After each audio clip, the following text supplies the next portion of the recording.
Samedi le 22 avril, à la Maison symphonique, le Chœur métropolitain, et il n'y aura pas Yannick Nézet-Séguin en titre de chef.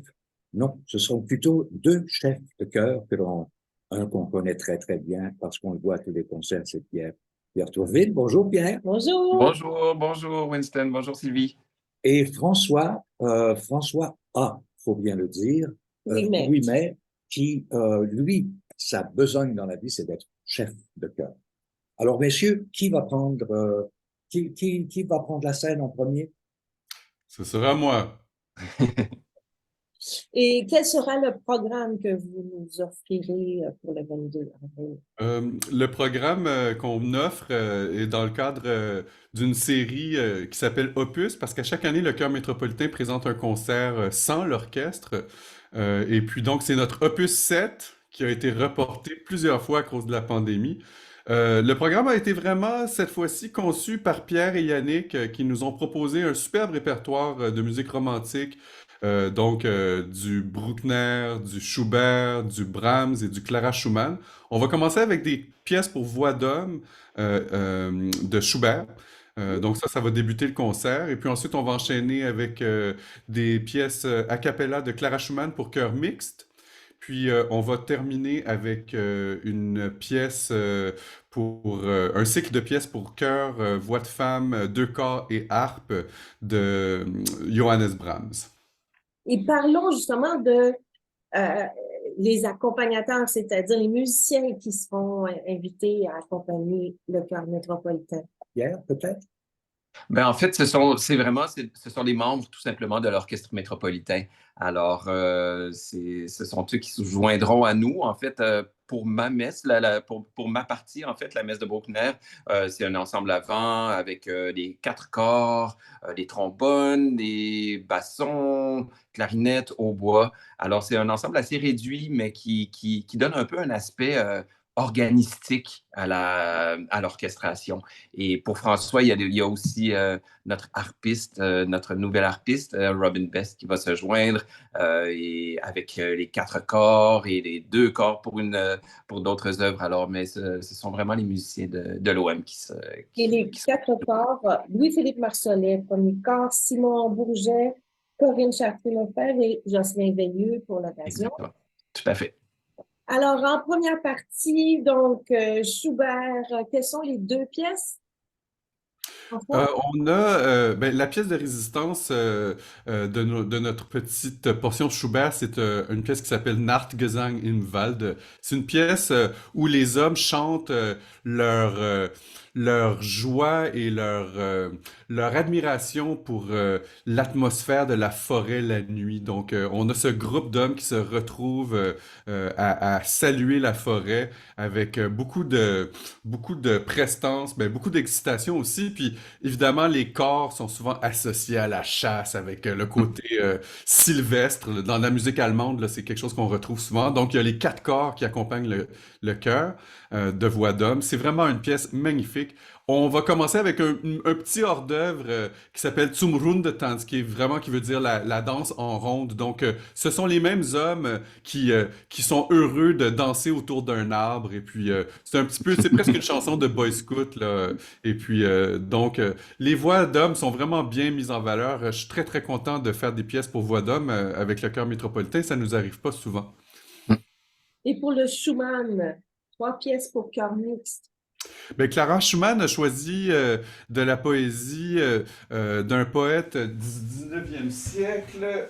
Donc, j'oublie momentanément le nom, je vais vous dire ça.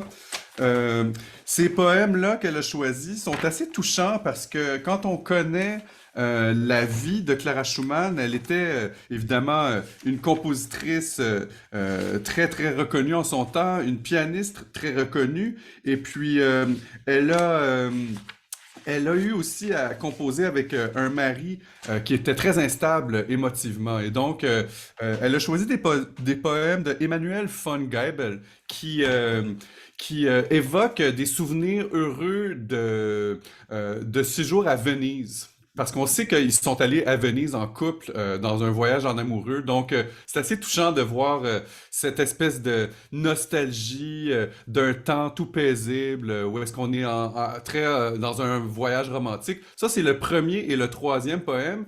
Et puis, le deuxième poème est fascinant parce que ça s'appelle En avant et c'est une espèce de poème qui exhorte à lutter contre les obstacles, à pas se laisser démonter par les aléas de la vie, puis à continuer à foncer, parce que si on veut atteindre, si on veut accomplir des grandes choses dans la vie, faut foncer avec toute l'énergie qu'on a. Puis bon, quand on pense à Clara Schumann et à sa vie, je trouve que c'est ça parle beaucoup de sa vie à elle. Quelle force quand même. Ouais. Et pour ce qui est du Brahms, François. Eh bien, Johannes Brahms, ce compositeur qu'on connaît bien, mais on sait peut-être moins que c'était un Kapellmeister, un maître de chapelle, et c'est probablement le compositeur qui a composé le plus de musique chorale au 19e siècle. Et parmi toute cette musique, il a composé des pièces pour chœur de voix de femme, deux corps et harpe. Et je ne sais pas dans quel état d'esprit il était quand il a composé ce cycle-là, mais ce sont des pièces très sombres qui parlent toutes de la mort. Et c'est magnifique, c'est vraiment magnifique. Et les corps nous évoquent une espèce d'atmosphère un peu épique. Et puis la harpe. Et puis donc, oui, c'est des pièces très sombres. Quatre pièces très, très sombres de Johannes Brahms. Et c'est absolument magnifique. Les voix de femmes, j'étais en répétition avec elle hier soir et puis j'étais ravi du résultat. Et en deuxième partie, ce sera toi, Pierre, le Si chef. je permets, j'aimerais, avant qu'on parle de la deuxième partie, parler à Pierre Pourville un peu, qui est quatrième chaise chez les altos. Qui est Troisième. troisième chaise. Numéro 3. Temporairement deuxième chaise. Oui, exactement. Bon. Et j'aimerais savoir, par rapport à la façon de diriger un orchestre, évidemment, ni un ni l'autre, pour les gens qui ne le savent pas, tenez un bâton dans les mains. C'est-à-dire, quelle serait la différence entre une direction d'orchestre pour des chœurs et celle que l'on connaît habituellement avec Yannick, entre autres? Ben, mon Dieu, mais c'est sûr que le traitement pour diriger les chœurs, en fait, c'est vrai que c'est assez particulier. C'est une réflexion que j'ai pas souvent. Moi, j'ai pas beaucoup d'expérience en direction d'orchestre. En fait, c'est pas quelque chose que je fais régulièrement. Mais c'est vrai qu'avec les chœurs, je pense que de travailler souvent avec les mains, c'est quelque chose qui peut probablement aider. Et puis, c'est sûr que aussi le chœur métropolitain, entre autres, c'est un chœur d'amateurs. Je n'aime pas beaucoup appeler ça amateur parce que ce sont des gens qui se donnent corps et âme. Très bon cœur d'amateur. C'est un très bon cœur amateur, Des exactement. amateurs semi-professionnels. Oui, si on veut, absolument. C'est des gens qui tout le monde lit la musique, tout le monde a une grande expérience de chœur. Alors, mais c'est sûr qu'il faut approcher les répétitions un peu différemment. L'apprentissage est quand même un peu est différent. Il faut une certaine patience quand même, un petit peu plus de patience, mais je trouve ça fascinant justement le don total de ces gens-là. Alors, c'est très inspirant en fait de faire de la direction de chœur. Ça apporte beaucoup d'énergie. Ça en demande beaucoup, mais ça apporte beaucoup d'énergie aussi. On voit en ce moment ouais. François Oui. Martinet, qui, lui, le fait régulièrement et qui tient dans ses doigts, je crois, toutes les couleurs nécessaires, entre autres ce concert. Tout à fait. Je suis François? d'accord avec... oui. C'est une belle image. C'est une belle image. Alors, Pierre, parle-nous de cette Oui. deuxième partie qui est quand même colossale. Oui, c'est colossal. Bruckner. Oui, c'est une messe de Bruckner. En fait, le bon côté de la pandémie, s'il en est un, c'est qu'on a pu bien apprendre l'œuvre. À 3 reprises, on a entrepris l'apprentissage de cette œuvre-là, qui est effectivement absolument colossale et qui est avec une instrumentation assez petite, si on veut, c'est en quelque sorte parce qu'on ne parle vraiment pas d'un grand orchestre, mais on parle vraiment d'instruments, comme je l'ai dit précédemment, qui évoquent beaucoup l'orgue, étant donné aussi que Bruckner était lui-même organiste. Je pense que c'était vraiment le désir de faire une réminiscence de cet instrument-là. C'est une grande œuvre qui n'a pas de soliste, qui est vraiment de A à Z chantée par le chœur. Alors, ça demande quand même une santé vocale très importante. Les sopranos chantent généralement très aigu et tout ça. Alors, ça demande vraiment une belle dextérité, une belle profondeur. C'est assez, si je peux me permettre de dire, assez nu comme œuvre, parfois très, très, très dépouillée, mais avec aussi les sommets comme seul Bruckner sait faire et des envolées lyriques très, très touchantes. Parlons maintenant des répétitions, parce que Pierre, on Oui, sait que tu suis beaucoup Yannick en oui, tournée. absolument. Tout à fait. Donc, j'imagine de là la Oui, collaboration d'avoir deux oui, chefs de oui, chœur. absolument. Ben, ça date déjà d'il y a fort longtemps parce que à l'époque, il y avait Alain Cazes qui a été chef du chœur. Et puis, à un certain moment donné, je me suis aussi greffé à ça. Et donc, voilà, je pense que ça permet aussi, ce que j'adore, c'est que ça permet aux choristes d'avoir des expériences multiples.